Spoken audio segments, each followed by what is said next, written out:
The build was relatively trouble-free until I got to the point of trying to mate the wing to the fuselage, and then I discovered that the gap was much too tight and it just wasn't going to fit.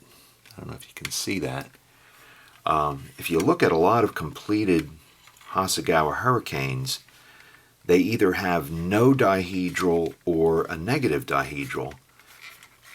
Yet if you look at pictures of real Hurricanes, they do have a dihedral angle. It's not as extreme as some airplanes, but they do have a distinct dihedral angle. So in order to get a better fit and a better dihedral, I'm going to trim some of the plastic away from this area and this area. I'm not going to need to remove too much. After giving it some additional thought, I was thinking that maybe it's better to remove some material along here and along here.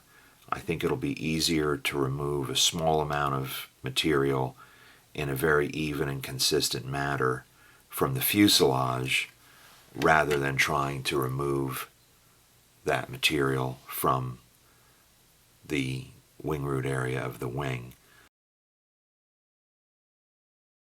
I used masking tape to mark out the areas of plastic that needed to be removed.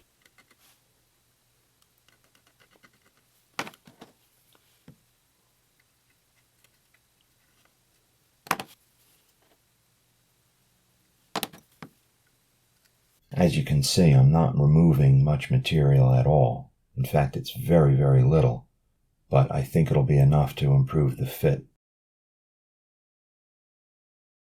This was a job for the BAF, the big file.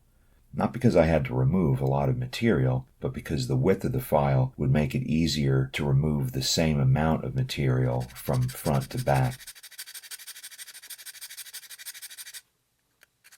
So just a little bit of material removal resulted in a much, much better fit.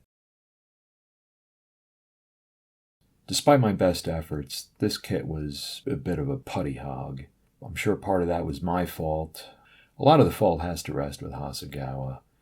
Their decisions to maximize the number of variants they can make from a single set of molds means that the kit has a lot of different insert parts. Whenever you have a kit like that, getting the fit proper is always a bit of a problem.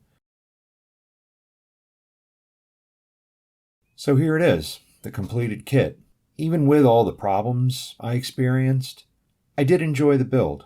I really did. This is one of those kits, I'm not sure why, but I really, really wanted to build it. I've had it a long time, but even from day one when I first got it, it was one of those kits I really wanted to build. I don't know why. The Hurricane really isn't one of my favorite kits. There was just something about it. I don't know. I wanted to build it, and I'm glad I did. I suppose nowadays one could make the argument why even bother with the Hasegawa kit when apparently the new tool Airfix is now the definitive early Hawker Hurricane. But the way I look at it, the Hasegawa is a decent kit. It was in my stash, so building it meant I didn't have to buy another kit. When the Hasegawa kit first came out, there was a lot of criticism about the fabric detail in the rear fuselage area.